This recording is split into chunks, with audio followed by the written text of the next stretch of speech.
Mission.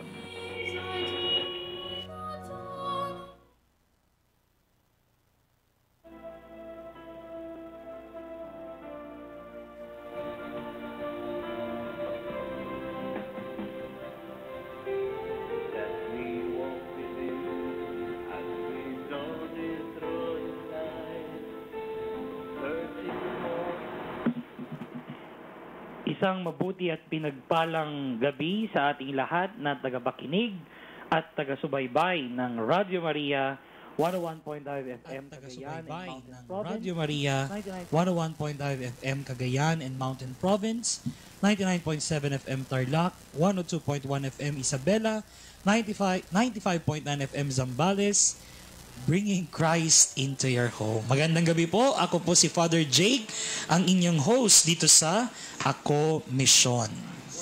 Kasama po natin ngayong gabi si Tita Carning. Tita Carning, mag-hello po tayo sa ating mga tagapakinig. Ako naman po ay bumabati sa inyong lahat ng magandang gabi. Sana po ay okay lang kayo dyan. At nakikiusap po kami, samahan ninyo kami sa loob ng 1 oras. At maganda po ang talakayan ngayon dahil po meron po tayong special guest. Muli po, ako po ang inyong Ate Carning at magandang gabi. Mga kapatid, ngayong gabi ang talakayan natin ay napaka-relevant sa panahong ito, no? Ang ating napaka-espesyal na panauhin ay ang liturgist ng Archdiocese of Tuguegarao, si Reverend Father Bernice Win Pirio. Father Bernice, good evening. Magandang gabi po sa inyong lahat. Pakigreet po ang ating mga taga-pakinig, Father, no? Kumusta sila? Magandang gabi po ulit sa inyong lahat. Ako po si Father Bernice at ngayon po ay tatalakayin natin ang isang topic na timely, ika nga, para tayo ay mabigyan ng impormasyon at mga kaalaman tungkol sa nangyayari, lalong-lalo na sa ating simbahan. Maraming salamat mga kapatid. Before we discuss further ang ating napakagandang talakayan ngayong gabi, kayo po ay aking inaanyayahan na magdasal at i-dispose po ang ating sarili para sa programang ito. In the name of the Father and of the Son and of the Holy Spirit. Amen. Amen. Heavenly Father, we come before you as we begin this radio program dedicated now to talking about the holy season of Lent. May this time of reflection, prayer, and renewal draw hearts closer to you. Bless all who will listen, that they may be inspired to walk the path of repentance, sacrifice, and love. Lord Jesus, you journeyed through the desert in fasting and prayer. Teach us to embrace the discipline of Lent with humility and trust. We entrust this program to the care of our Blessed Mother, who walked with you, Lord, in your suffering. Through her intercession, may we remain faithful to our Lenten journey and grow in holiness each day. We ask this through Christ our Lord. Amen. In the name of the Father, and of the Son, and of the Holy Spirit. Amen. Upang buksan po ang ating talakayan sa ating mga tagapagsunod nitong programang ito sa Facebook page ng Radio Maria 99.7 FM Tarlac at ng 101 FM Cagayan and Mountain Province, at pati na rin po sa Facebook page ng Archdiocese of Tuguegarao. Ibinibigay po namin sa inyo ang aming hotline or number upang pwede ninyong tawagan. Tita Carning?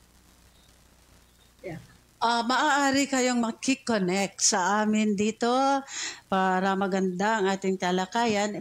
Ito po ang unang numero na maaari ninyong gamitin. Ito, bibigay ko na po, 0915-137-4201. Uulitin ko po, 0915-137-4201. Pwede rin ninyo kaming sundan sa ating Facebook page sa Radio Maria Philippines o Radio Maria Cagayan. Ayan mga kapatid, no? Tayo ngayon ay nagbubukas na ng ating linya sa mga katanungan. Nung nakaraang linggo, napag-usapan po natin ang patungkol sa Bible Apostolate ng Archdiocese of Tuguegarao, no? Ang Commission on Bible Apostolate na pinangungunahan ni Father Vincent Sicuan.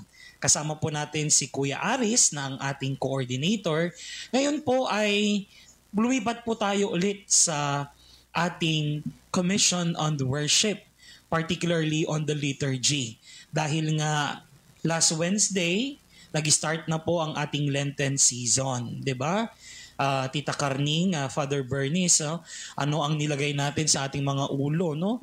Ang ating mga ashes, no? Sabi nila, tayo daw ulit ay mga hampas lupa, no?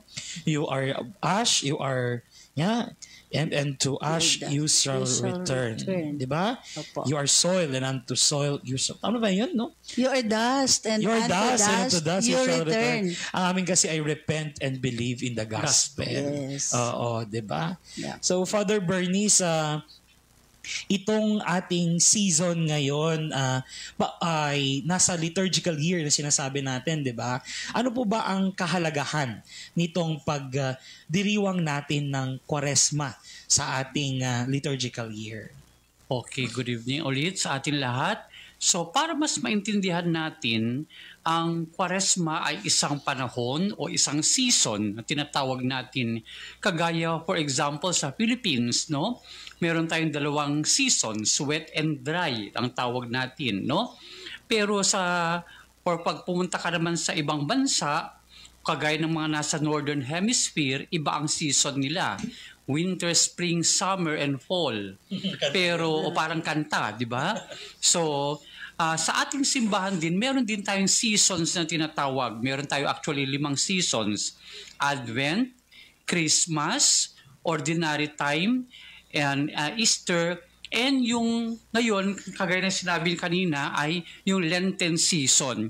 Ang Lenten season ay preparation actually for Easter na tinatawag natin, no? So ito ay 40 days Kwaresma? Oo, Kwaresma. Kaya ito ay galing sa 4 o 40, because of the importance of the number 40 sa ating Biblia. No, remember, mag-umpisa ito ng Ash Wednesday at magtatapos ito ng Holy Thursday ng Holy Week. Mm-hmm. Okay? Pero pag bibilangin nyo yan, so sobra. No, pag bibilangin nyo sa kalendaryo from Ash Wednesday to Holy Thursday, hindi sobra. 40 yan. Hindi yan 40, so sobra. I-minus mo ang Sunday. Hindi mo i-include sa bilang ang Sunday. Bakit hindi natin dinadagdag sa bilang ang Sunday? Dahil sa isang linggo, 'di ba, sa buong taon natin, ang pinaka-importanting celebration natin ay Easter Sunday. Pero sa isang linggo naman, ang pinaka-importanting celebration ay Sunday. Mm-hmm. Kaya ang Sunday is Easter of the week. Kaya hindi natin ibinibilang ito kapag tayo ay nagbibilang ng 40 days ng Lenten season. Okay. No, baka magtaka yung iba, Father, sobra naman nagbibilang sila, no? Baka bilangin nyo mamaya, sabihin nyo nagloloko kami dahil sobra naman yung number. Mm-hmm. Again, ang Lenten season ay mag-umpisa ng Wednesday, Ash Wednesday, magtatapos ng Holy Thursday, at hindi ibibilang ang Sundays of Lent sa pagbibilang ng 40 nito, no? And yung 40, as we all know, is very important for many reasons.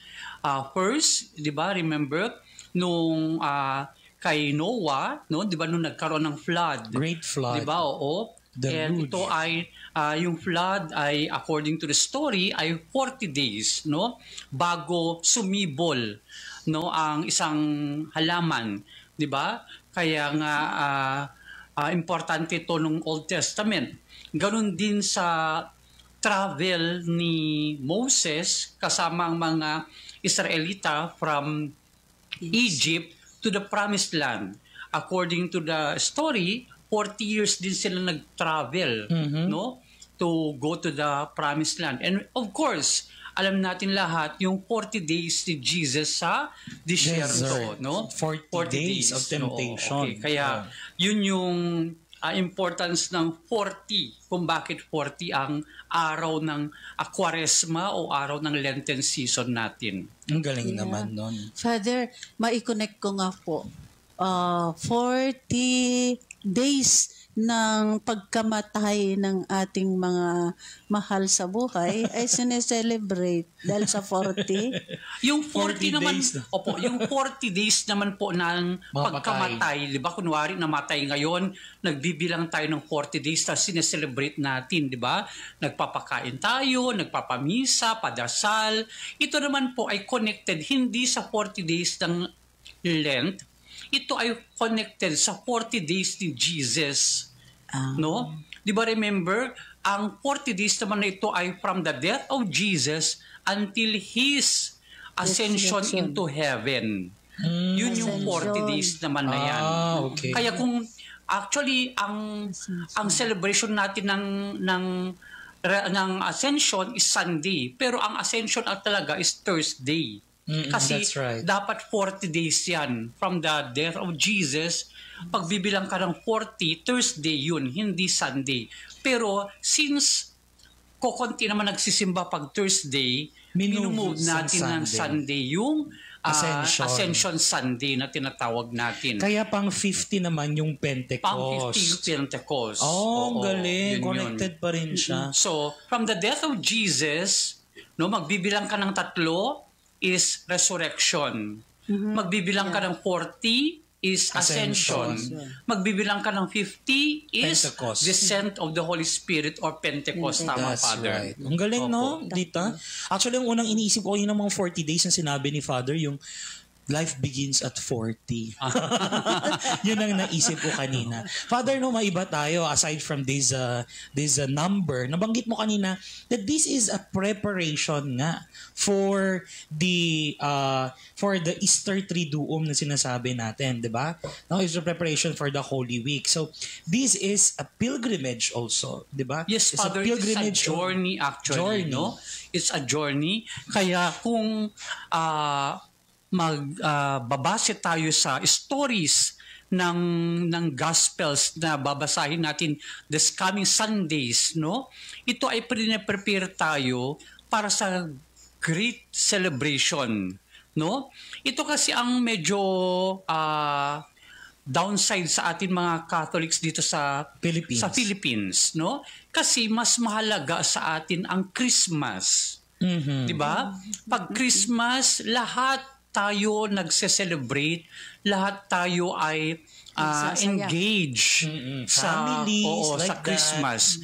Pero actually, sa simbahan natin as Catholics, ang pinaka-importanting celebration ay Easter Sunday or yung Easter Triduum na tinatawag natin, yung Good Friday, Holy Thursday, Good Friday, and yung muling pagkabuhay ni Jesus. Yun ang yung peak, no?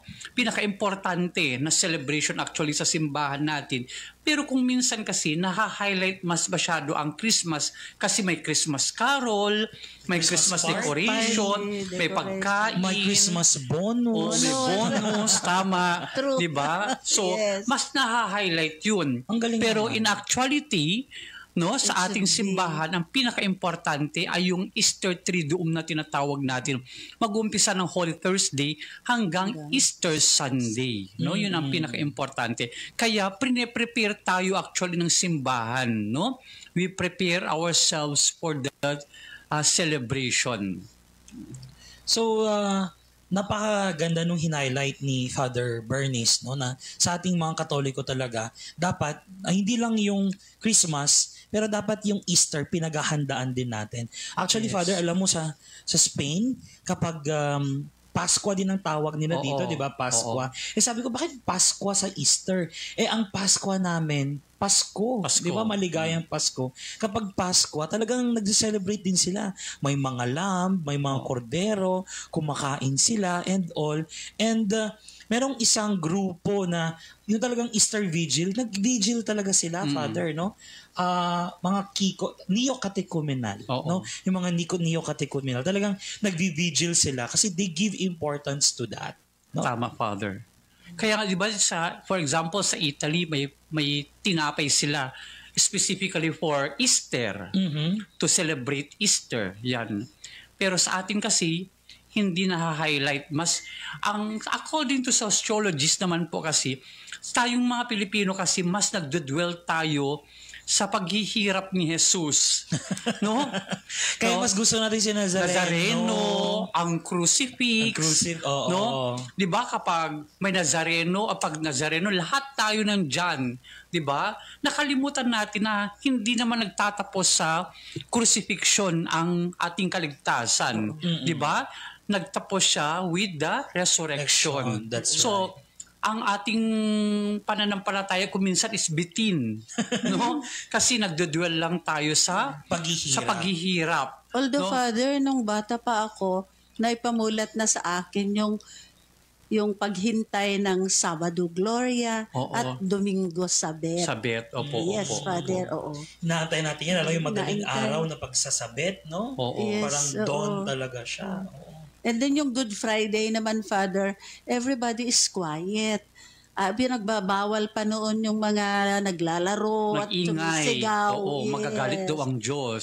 Alam mo, totoo yan, nung bata ako. Alam mo, sabi sa akin ng tatay ko, bawal iti ag-sao, sabi niya. Oo. Ti ag-karkaryaw. Kailangan silensyo. Kasi pati daw yung bilit, sabi kita, totoo pati yung birds nung time na yun, walang maingay. At saka yung panahon, Father, makulimlim, malungkot. Nakikisama. Father, about those practices, Father, no? Ano yung mga practice nating mga Filipinos ngayong Lenten season, Father? Okay, para mas mas mailapit natin ng ating sarili sa pagdiriwang ng Kwaresma. Okay. Para mas rin tayo, mas klaro sa atin at mas maayos ang ating talakayan. Umpisan natin sa anong unang araw ng Holy Week. And this is what we call Palm Sunday, no? O yung palaspas, di ba? Dito na tayo nagdadala ng palaspas. Domingo Ramos, Father. Domingo Ramos. Bakit tayo nagdadala ng palaspas? Dahil, remember, ito ay reenact natin yung nangyari na pag-welcome kay Jesus doon sa Jerusalem. 'Di ba? Yung mga tao noon ay nagwagayway ng mga dahon, ng mga palmera, naglagay sila ng mga tela sa dadaanan ni Jesus bilang pag-welcome sa kanilang hari na si Jesus, no? So, in our time naman yan na ang ginagawa din natin, nagdadala tayo ng mga palaspas. Pero, may pero dyan. Marami sa atin ang hindi nakakaintindi kung bakit tayo gumagamit ng palaspas. Kasi yung iba o karamihan, ito ay akala nila ito ay anting-anting. Di ba? Sabi nga nila noon, really, Father, anti-kidlat daw. Oo, pag lanagay mo daw sa harapan ng bahay mo, hindi daw makikidlatan ang bahay Father, mo. nilalagay. Father, sinasabit ko sa bintana. Sa bintana. Hindi na makapasok yung kidlat. Yan ang, di ba? O di naman kay pampaswerte. Di ba? Yan ang o di kay pantaboy ng malas. Yan ang ating experience, no, ng mga akala natin ito ay ginagamit natin para makakuha ng blessing. Kaya gusto natin basang-basa. Basang-basa yung palaspas natin, di ba? Basang-basa dapat, Father. Kasi para mas maraming holy water, mas maraming grasya, no? Pero hindi po 'yun ang purpose ng palaspas, no? Yung palaspas again para gunitain natin at ipahayag na si Jesus, na si Jesus ang ating Panginoon, na siya ang ating hari, no? Yeah. Kaya tayo nagwawagayway ng palaspas kasi we proclaim that Jesus is our king. So hindi para sa atin yung Hindi para sa atin yun. Hindi para pampaswerte natin. Kundi pang-signify na ang hari natin ay ang ating Panginoong Kristo. Pang-honor. Oo, ganun po yun. Kasi ngayon, ang nangyayari kasi, ay souvenir ko ito. Mga ganyan na. No? Itatago ko ito. Kahit sandamakmak na palaspas ang nasa bahay nyo, puro alikabok na. No? So, yun po yung naging practice kasi natin. But again, ulitin ko po, ang palaspas ay hindi po pampaswerte, anting-anting, o di kaya naman ay pantaboy ng malas. Ito ay simbolo ng ating pananampalataya that we proclaim that Jesus is our King. Siya ang ating hari, siya ang ating Diyos. Father, at ang maganda doon, pag may palaspas silang marami, walang tigil ang joyful, di ba? Very joyful. Kaya nga, yun ang yun ang essence niya. Kaya winawagin natin, kaya masaya tayo kasi nandiyan si Jesus na tayo ay ililigtas, no? And, pag natapos po ang Palm Sunday, ang tanong parati sa akin ay, Father, saan ilalagay ang palaspas? Diba? Yan po ang tanong sa atin, no? Dalawang parte po ng ating bahay. Una ay sa ating pong mga altar. Okay. No? Pwede po doon ilagay ang ating palaspas. Bakit? Para tuwing nagdarasal tayo, maalala natin na si Jesus ang ating hari, kagaya ng sinabi ko kanina, no? It gives us the sense that si Jesus ang ating Diyos. Okay? And pangalawa po sa pintuan. Bakit sa pintuan? Hindi po dahil pantaboy ng malas o pantaboy ng kidlat. Ito po ay linalagay natin sa mga pintuan natin para alam ng mga tao na ang nakatira dyan sa bahay na yan ay Katoliko. Yun ano. Di ba remember tayo lang gumagawa, no? Oo. Remember doon sa ano ni Moises, si Moses at saka mga Israelita nung naglagay sila ng dugo, tupa sa kanilang mga pintuan para malaman, 'di ba, ng angel of death na ang nakatira dito ay isang Israelita. So something like that also, linalagay natin sa ating mga pintuan yung mga palaspas para i-proclaim na tayo ay mga Katoliko. No, tayo ay mga Kristiyano. Yun ang esensya kung bakit natin nilalagay sa ating mga pintuan. Hindi dahil pampaswerte, ulitin ko, or pampantaboy ng malas o pantaboy ng kidlat. Ito ay para i-proclaim din natin na tayo ay mga Katoliko. We are proud to be Catholics, kumbaga. Yes, Father. Yes. So yung palaspas, no? Pero napakaganda na itong mga practices na to, hindi lang siya outward. Ay, tama, no? Hindi lang siya outward signs. Signs. No? Sa Lenten season, sabi mo kanina, it's a journey, a spiritual journey in preparation for the Holy Week. Importante din yung ating mga, lalo na yung confession, Father, no? Yes, Father. Oo. Yeah. During this Lenten season, ito ang best time for us to go to confession. Remember po, di ba sabi sa atin ng ating catechism that we are required, no? Obligado tayo na mag-confess at least once a year. Pero hindi naman porket once a year. Once a year ka lang talaga mag-confess. At least. Kailan ka lang nag-confess? Birthday. Once a year din. So kailangan tayo ay nag-confess. Yeah. Kapag tayo ay may mga kasalanan din, wag natin iipunin. Marami kasing gano'n, no? Yes, Ipunin Father. ko na lang, Oo. sabi nila. Oo. Yung Para one confession. shot deal. Oo. ang Father is, siguro pati ako rin, ginajustify ko kasi yan. Kaya magiging venial sins, Father. So sabi ko, no need to confess. Confusion yun, Father, I think that's a very valid na ano. Ano ba yung pagkakaiba ng venial sin sa mortal sin? At kailan ba ako magko-confess? Yun. Oo. Tayo po ay nagko-confess as needed, kumbaga, di ba? Kunwari, tayo ay, kung ikaw ay may sakit, kung ikaw ay may lagnat, di ba? Ano ang ginagawa natin? Hindi ka naman kagad magte-take ng gamot. Di ba? Ano ang gagawin natin? Kukonsulta tayo sa doktor, di ba? So ganoon din po ang confession.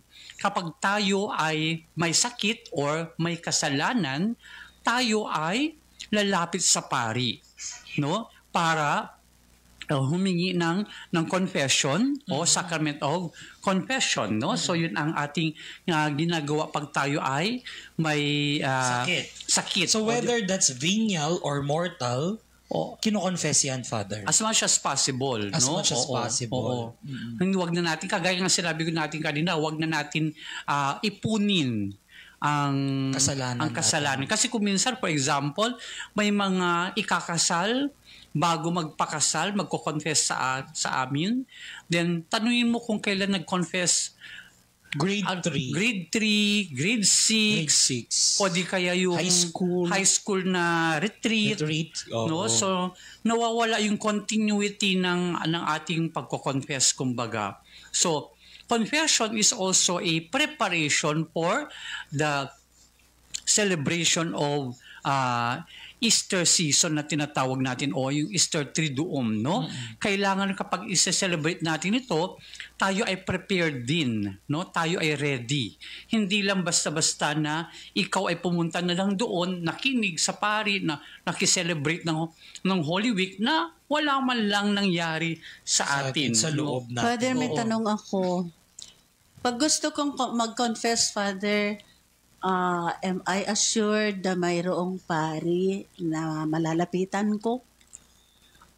Usually naman po, ang mga pari naman ay available. Naman. No? Anywhere. Anywhere. Any parish. Time. Yes, oo. As long as may simbahan, may parokya. May parokya. May hindi ka nangyari sa atin dito sa cathedral, for example, nakiki-appointment sila, no? Kadalasan, Father, ay ginagawa din namin na kapag kunwari ang misa ay 5:15, medyo maaga kami dumarating, may mga nagko-confess din. Sometimes, pagkatapos pa ng misa, may mga lalapit na na magko-confess ako, Father, pwedeng mag-confess. Papakinggan ka yan kahit may ginagawa sila. O kung wala kang makitang pare, pumunta ka sa office, sabihin mo, pwede po bang mag-confess? Anong available time for confession? Sasabihin sa'yo. At saka maganda, Father, yung every parish, kung minsan nag-i-schedule ng confession. Yes, hindi gusto kong sabihin sana nga, sa atin, for example, sa Tugigaraw, meron tayong Kumpisalang Bayan. Oo, di ba? So sa Kumpisalang, yes, opo. Sa Kumpisalang Bayan, yun po yung isang araw kung saan may mga pari na magtitipon-tipon sa isang simbahan at ini-invite yung mga tao na mga parishioners or kahit sino. Kasi for example, ikaw, nahiya ka sa parish priest mo kasi church worker ka, di ba?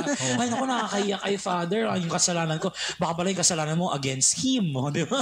So maghanap ka ng ibang pare na pupuntahan mo, di ba? Just for kung kanino ka komportable. Komportable, oo.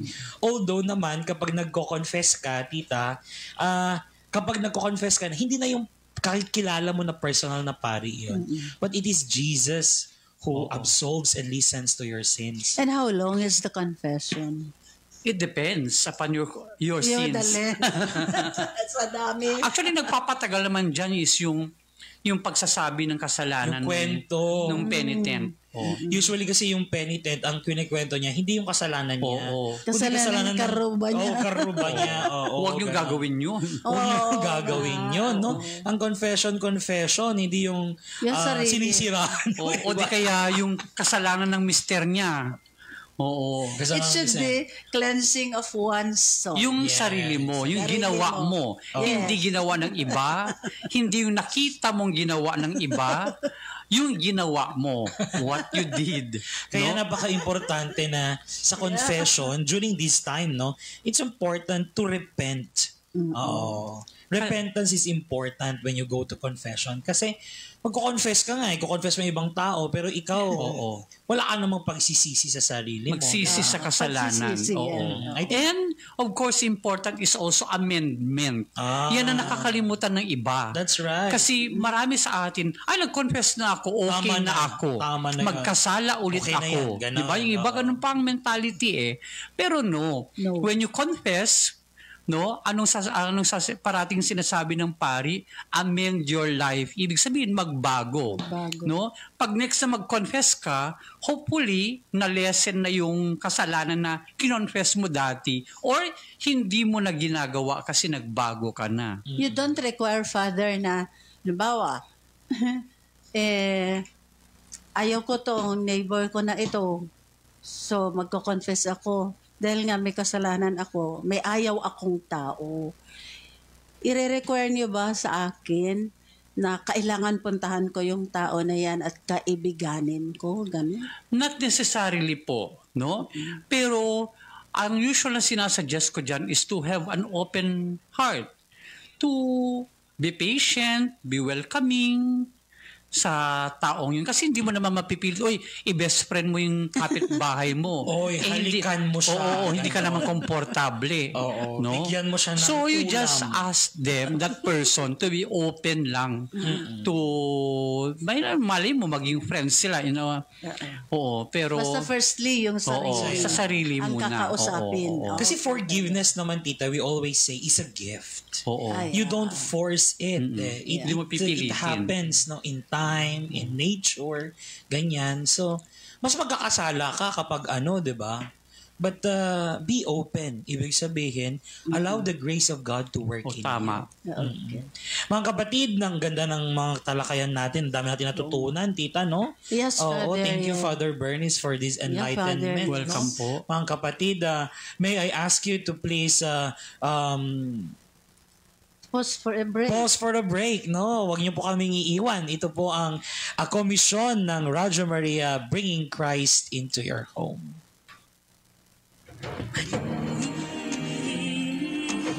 Ako po si Ate Puris Vidas ng Radio Maria. Kami po ay nagpapasalamat na nandito po sa ating lungsod, ang Radio Maria, kung saan kami po ay napagbigyan ng pagkakataon na makishare sa misyon ng ating Panginoon, mailapit tayo sa ating Panginoon. Through Radio Maria, alam po namin na meron po kaming mga naabot na mga kababayan natin at mga iba't ibang tao ng mundo na sabihin sa kanila kung ano yung good news ng ating Panginoon. Through evangelization, through Radio Maria, atin pong naipapalaganap ang mabuting balita ng ating Panginoon. Maraming salamat po sa lahat ng bumubuo ng Radio Maria dahil this is really a blessing for all of us as we journey towards our heavenly kingdom.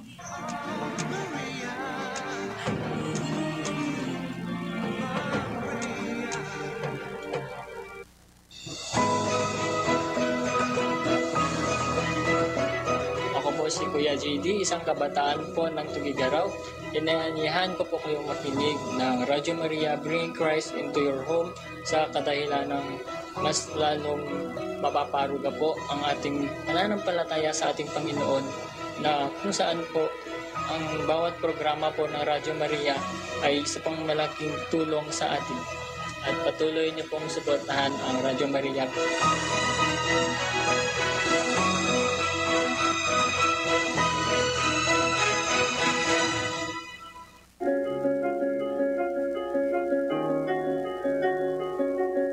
Maalam na pagbati ng kapayapaan sa bawat isa. Ako po ay si Ate Bioli Santos, ang volunteer ng Radio Maria. Since that time na ito po ay tatag dito sa Tugigaraw, dati kasi hindi ako devotee ni Mama Mary.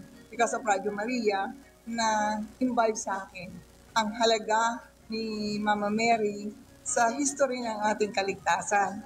Ay talagang malaki ang role dahil siya ay ina ng Diyos at maraming pagkakataon sa kanyang pag-intercede. Parang ma-deepen pa ang aking pagiging volunteer dito sa Radio Maria. Maraming pong salamat.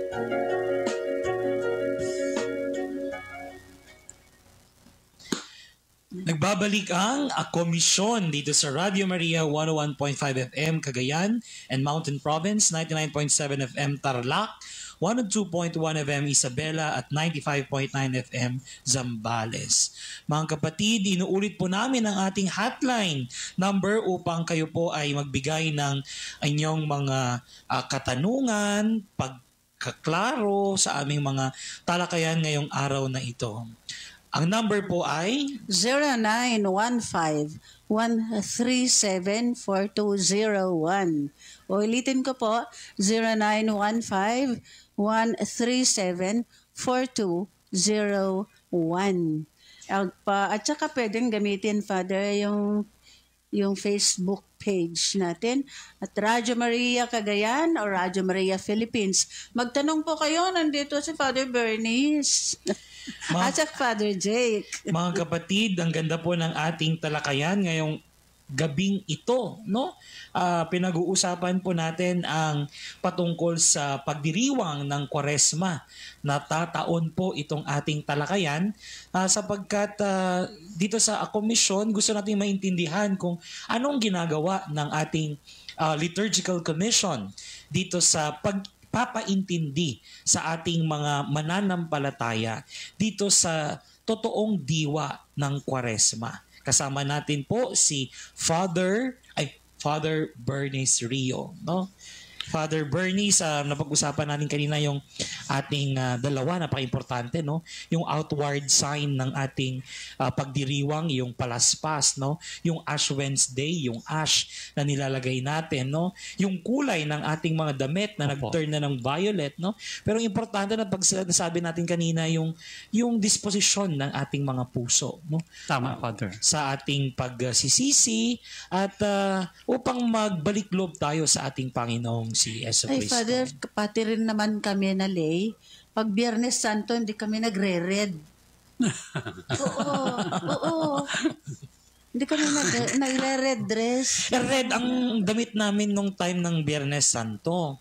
Red ang stola. Oo. Ay? Dahil sa passion ni Jesus Christ. Yun. Kasi nakikilungkot kami sa nakikilungkot kayo. Oo naman. Oh. Kasi red is a happy color. Happy color. Yes. Kaya hindi ka pwedeng mag-red sa mga patay. Correct. Oo, yun. Oo, di ba? Although marami ako nakita nung isang araw.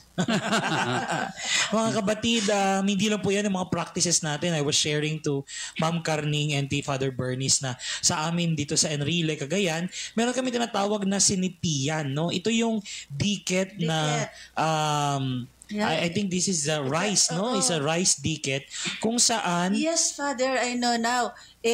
Ano yan, binungon da iti, bulong ti saba. Oo. Bulong ti saba. Into like that lang siya. Oo. Yes, Madali lang siyang gawin. Madali lang gawin. Pero meron ang nagpapasarap sa kanya. Oo, nagpapasarap sa kanya. Ano pangalan nun? Ano pangalan? Hindi biko. Oo. Hindi biko. Latik. Nga. Latik. Oo, nilalagyan siya ng latik after. Yun. Ang sabi sa amin doon, kapag yun daw, Biyernes Santo lalong lumalabas yun eh. Parang para maintindihan natin daw yung life na ibinigay ni Jesus sa atin. Kasi yung latik, parang yun yung blood ba? Tapos yung malagkit, yun yung body ni Christ. Parang ganon. Oo. May nabanggit ka kanina na may itlog, Father? Kung nung bata ako, may nakikita akong ino-offer di ba? Nilalagay sa altar. Hindi ko alam kung pang Holy Week yun. Yung diket din, tapos ilalagay sa platito, tapos sa gitna niya lalagyan nila ng itlog. So, ino-offer. Nilalagay sa mga altar. Atang. O parang atang. Para ano? Atang. Para ipakita na yata yung simbolo ng egg. Di ba kapag Easter? Egg is Easter. It's new life. It's new life. Sa Archdiocese, Father, no, na-explain natin sa Ash Wednesday na there are 3 pillars of Lent. Tama, Father. Ito yung prayer, ito yung repentance. Tama ba? Fasting and abstinence, sorry. And acts of charity. Acts of charity or almsgiving, di ba? Yes, Father. Na-explain natin yan isa-isa sa kanila, lalo sa ating homily po. No? Tama. Father, ano yung mga initiatives ngayon ng Archdiocese under your commission to strengthen or intensify these pillars of Lent? Actually, Father, isa dyan ay nakatulong ngayon at timely yung sa prayer, unahin natin sa prayer, timely naman din yung, di ba ngayon ay tinatawag natin na Jubilee Year. So, marami sa atin ngayon ay nagpupunta sa mga simbahan talaga to visit churches and pray. Kasi di ba yan naman ang call sa atin ngayon ng Lenten season. Kung dati nagdarasal ka, kapag Lenten season, mas paigtingin mo pa ang iyong pagdarasal, yan naman ang tawag sa atin, no? Not more prayers, but better prayers. Yes, then, correct. No? Yung talagang sincere na pagdarasal na nagbubunga. Sabi nga nila, ang bunga ng prayer natin ay makakaya natin ang mag-fasting and abstinence. Konektado lahat yan eh. Konektado yan. Kapag ikaw ay nagdarasal, dahil sa pagdarasal mo, makakaya mong magsakripisyo. So, yung sakripisyo mo dun sa fasting and abstinence, no? And yung natipid mo naman sa fasting and abstinence, yun naman ay ibibigay mo as tulong sa kapwa mo. So, konektado actually yan. Hindi yan separate na mga activities o mga requirements sa atin ng simbahan, yung prayer, fasting, and abstinence. Kasi kapag magpa-fasting ka lang na walang prayer, hindi mo kakayanin. Para ka lang nag-diet. Correct. Intermittent fasting. Para ka lang nag-diet talaga. Pero prayer muna will lead you to sacrifice, to carry your cross, to sacrifice na hindi kumain ng karne, o isacrifice mo sa ibang paraan, no? Then yung nasakripisyo mo, yun ang ipangtutulong mo sa kapwa mo. So, magbubunga ang ating dasal ng pagsisakripisyo. Yung sakripisyo naman natin na fasting and abstinence, ang bunga naman niya ay ang pagtutulong natin sa ating kapwa. Yun yung connection nun, tatlo actually. Balikan natin, Father, yung pilgrim churches, no? Kasi ito nga daw yung initiative ng Archdiocese na punta tayo sa mga churches para magdasal, no? About you, Tita Carning, nakapag-ikot ka na ba sa mga... Hindi pa. Wala ka pang passport. Oo, wala pa akong Bigyan kita ng passport mo, no? Pilgrim passport. Mag-around the world ka muna. Father, parang may ginawa yata ang commission ninyo na bawat church merong prayer na ginawa, no? Tama, Father, kasi hindi naman natin basta-bastang sinabi na lang na ito ay pilgrim church na ito, dinesignate na natin na pilgrim church, okay na yan. No, may mga purposes din po kung bakit itong mga simbahan na ito ang napili, no? So for example, kung bakit napili ang Thomas Aquinas Major Seminary Chapel, no? Dahil we want to promote and pray for more vocations, no? So, yung mga bagay-bagay po na yun, no? So, bakit napili, for example, ang isang simbahan ito ay dahil may specific purpose at may specific tayo rin na siguro na mga intentions na pwede rin na hingiin sa mga simbahan na ito. So, it also helps us in our discernment habang tayo ay nagpipilgrimage sa mga simbahan na ito. Father, yung mga intentions ba ay it's taken from who the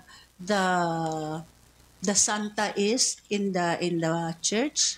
Parte rin po yan sa yung patron saint. Patron saint, yeah. Thank you, ng parokya, for example. Opo. Parte rin po yan ng i-consider namin, no? So, for example, bakit sa isang kunwari sa Basilica of Our Lady of Piat, bakit ito ay pilgrim church? Because of course of the intercession of the Blessed Virgin Mary, no? So very important din po 'yun. So ginamit din po namin yan na paraan para makabuo tayo ng itong mga listahan ng mga simbahan para 23. Oo, 23 para ano. Pero Father, baka sabihin nila, Father, mahirap naman yata puntahan lahat ang 23. 7 lang po actually ang 7. Oo. Pero kung kaya nyo naman po Doblehin pa ninyo Oo, yun kung ang gusto. 23 na simbahan, why not? Pwede naman po, no? As long as kaya po ninyo. Father, yung wala sa listahan at gusto kong puntahan dahil nga sa intention. Kagaya nung sa amin sa Carig, yung nawawalan ka and then you can pray to that saint. Sa St. Anthony, tama ba? San Antonio. San Antonio? Oo. Di ba, Father? Personal pilgrimage nyo na po yun, no? Okay. Kasi hindi po inakalista sa ating 23 na na Jubilee churches na tinatawag. Opo. Father, itong itong fasting and abstinence, no? Let's talk about this, no? Bakit kailangan natin mag-fasting this time? Tama, Father. Yan actually ang magandang question. Kasi marami sa atin nagagalit sa simbahan kasi bakit tayo pinaparusahan ng simbahan? Bakit kailangan magsakripisyo? Bakit mag-ayuno? O mag-fasting and abstinence? No? Bakit kapag Friday ngayong Lent, di ka pwedeng kumain ngayon ng karne? Nakalimutan ko kanina, Father. Kumain ako. Magdasal ka. By the way, kahit kahit hotdog, meatloaf, corned beef, spam, hindi pwede yan, ha? Kasi yung iba, Pwede ba itlog? pwede yan, Father, basta hindi siya in a form of a meat. Okay. No, kahit yung gatas ng kalabaw pwede kasi hindi naman siya meat, no? So yun Father. So anyway, going back po, Father, bakit tayo nag-aayuno o nagpa-fasting and abstinence? Sabi po sa atin ang turo ng ating simbahan, ang pinakamadaling i-control sa ating mga sarili ay ang ating appetite ng pagkain, no? Pwede mo i-control yan kung gutom ka, ay mamaya na ako kakain. 'Di ba? Na ko-control natin 'yan. Kaya sabi sa atin ng simbahan, ang una nating kinokontrol ay ang ating appetite. Parang practice kumbaga, no? Kinokontrol natin ang ating sarili sa, for example, kunwari ngayon na pumunta ka sa isang karinderya. Tapos Friday, nakita mo nandun ang dinuguan, igado, laoya, pork chop. So, tempted kang kumain ng lechon kawali, for example, pero alam mong Friday. So ngayon, dahil alam mong Friday, i-stop mo yung appetite mo na kumain ng karne. So, bibili mo ay isda. So, na-control mo yung sarili mo na hindi kumain ng karne. So, by doing that, kapag every now and then mo na ginagawa ang control na ito, makokontrol mo na ang sarili mo sa ibang bagay, lalong-lalo na sa temptasyon ng demonyo. No, yun ang bunga actually ng fasting and abstinence. Na nakuha mo, sabi mo kanina, only through prayer. Yes, 'di ba? Magdarasal ka para mabigyan ka ng lakas na mag-fasting and abstinence, and yung pag-practice mo ng fasting and abstinence is also actually self-control, no? So makokontrol mo yung sarili mo na iwasan ng karne, then later on makokontrol mo na rin ang sarili mo na iwasan ng kasalanan. Kunwari, sasabihin ng kaklase mo, mag-inuman tayo, mag-ginsito tayo, pero may exam kayo bukas, makakahindi ka na. Bakit? Kasi may self-control ka na. Kaya mo na. Na-practice mo ito through fasting and abstinence. At yung pangatlong pillar naman, no, Father, dito sa charity or almsgiving. Almsgiving. Oo. Ano naman ang pwede mong ibigay? What is that which you should give talaga during this time of Lent? Sabi nga po nila, Father, kapag ikaw ay for example, hindi kumain ng karne, yung natipid mo dapat doon, yun ang pantutulong mo. No? Pwede yun. For example, maraming tipid si Takarne. Oh. Ha? Marami siyang bibigay sa atin. Kunwari, hindi ka nagmerienda ngayon. Yun. Oo, ako rin, Father. Kunwari, hindi ka nagmerienda. No? Dahil nga, fasting and abstinence, hindi ka nagmerienda, nakasave ka ng pera. Yun ang pwede mong ipangtulong sa iba. O as an act of charity. Pero of course, it's not only monetary. No? Pwede ka rin naman tumulong sa iba na hindi financial ang pagtutulong. Pero yun ang kagaya ng sinasabi ko rin kanina, Father, no? 'Di ba? Magdarasal ka, para mabigyan ka ng lakas para mag-ayuno o fasting and abstinence. At yung natitipid natin sa fasting and abstinence na ginagawa natin, yun hopefully dapat ang pantulong natin sa mga mahihirap, no? Yun, kaya nagbubunga ang bawat action natin. Prayer, fasting, then acts of charity or almsgiving, no? Okay. Father, may nagkwento sa akin kanina, tinanong ko kung kumain na siya o nagmerienda. Kasi actually, in minis ko yun kanina, merienda. Dalawa lang akong mamerienda, Father. Matik na. Sabi niya, nagpansit daw sila, Father. Hala. Nagpansit sila, tapos inwalin tinanggal ang tinanggal ang karne. Itinabi ang karne. Oo, itinabi ang karne, Father. Okay lang ba yun? Parang tricky na question yan, ha? Pero anyway, the intention is there not to eat the meat, no? Not to eat the meat. Para sa akin naman, tapos ka na ba, Father? Yes, Father. Oo.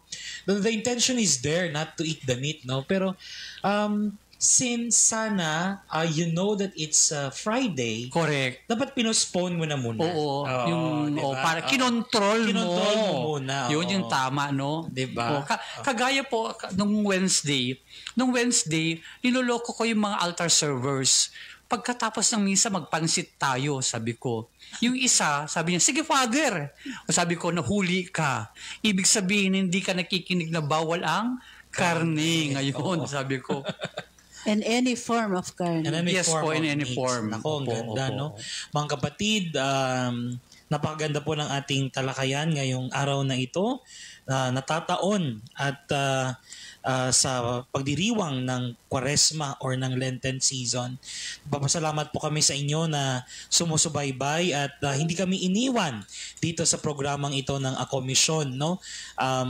Andito po ulit kami ngayon upang ibigay ang aming mga dasal sa inyo na sana ito pong mga araw na ibinigay sa atin ng simbahan, apat na pong araw, no? 40 araw ng Kwaresma ay sana po i-google natin sa tamang paghahanda sa napakagandang at napakabuluhang pagdiriwang ng ating simbahan.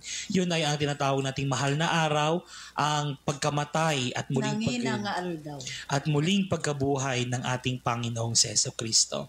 Ako po si Father Jake at ang inyong host ngayong araw na ito. Ako naman po ang inyong ate Carning. Magandang gabi po. Father, thank you so much. Maraming salamat din po sa pag-imbita. At sa ngalan po ng ating technician na si Marlon at ang ating mga kasamahan sa Tarlac, kami po ang nag-iiwan ng isang maganda at mapagpalang gabi. Ito po ang Ako Mission ng Radio Maria, bringing Christ into your home.